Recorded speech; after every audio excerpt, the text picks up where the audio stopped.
तो देखिए, मैं दिल्ली से आया हूं। मैं उत्तराखंड के मुख्यमंत्री त्रिवेंद्र सिंह रावत जी को चुनौती देकर कहना चाहता हूं कि आप 5 काम बता दीजिए जिसकी वजह से जनता ये कह सके कि साहब हमारे मुख्यमंत्री ने हमारे लिए काम किया। ये आपका मॉडल, ये उत्तराखंड में त्रिवेंद्र सिंह रावत जी की गवर्नेंस का मॉडल है। और मैं चैलेंज देकर कहता हूं, आप डिबेट कर लीजिए।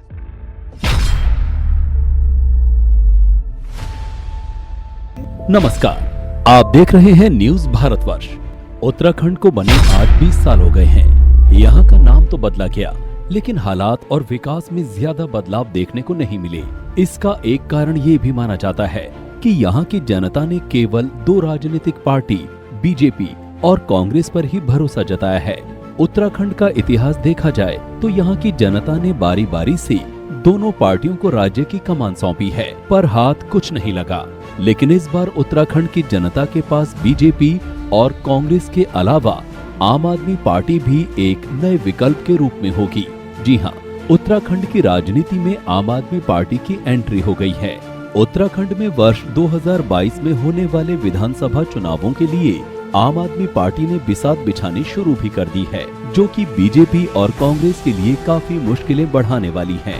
कहा जा रहा है कि इस बार के चुनाव में जनता केवल बीजेपी, कांग्रेस या बसपा के बारे में ही नहीं, बल्कि आम आदमी पार्टी के बारे में भी सोचने वाली है।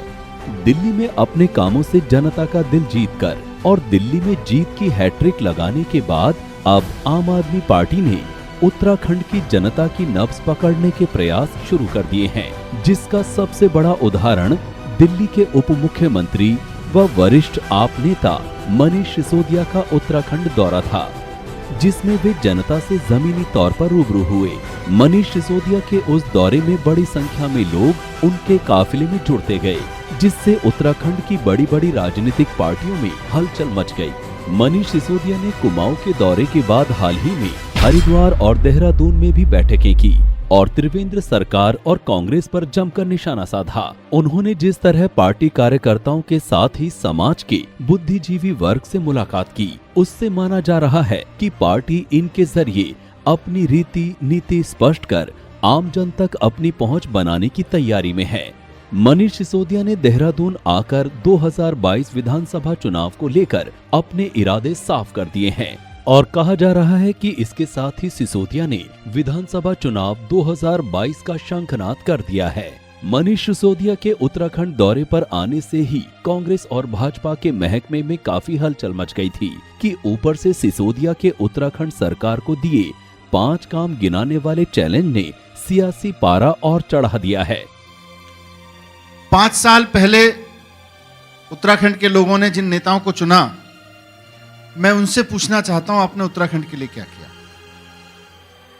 मैं उनसे पूछना चाहता हूं कि 5 साल में 5 काम बता सकते हैं आप कि हमने ये उत्तराखंड में ऐसे काम किए जिसका पूरे उत्तराखंड की जनता पे पॉजिटिव इंपैक्ट पड़ा।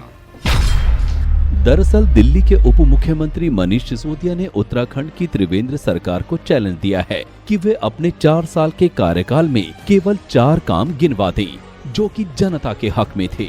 कहा जा रहा है कि मनीष सिसोदिया और आम आदमी पार्टी के ऐसे कार्य जनता का ध्यान अपनी ओर आसानी से खींचने वाले हैं।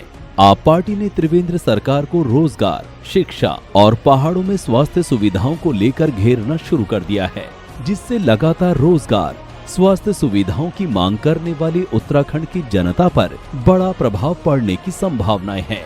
आप नेताओं ने दावा किया है कि जिस तरह दिल्ली में केजरीवाल मॉडल के अंतर्गत दिल्ली में स्कूल, हॉस्पिटल, बिजली पानी की सुविधाएं दी गई हैं, वही मॉडल अब उत्तराखंड में सरकार बनाने के बाद लागू किया जाएगा।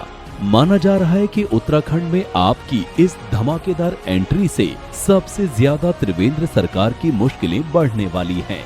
2017 विधानसभा चुनाव में अपने दिग्गज नेताओं के भाजपा में जाने के बाद कांग्रेस के लिए 2022 चुनाव की राह और कठिन होने वाली है। माना जा रहा है कि इस चुनाव में फिर कांग्रेस अपने विधायक बचाती हुई नजर आ सकती है।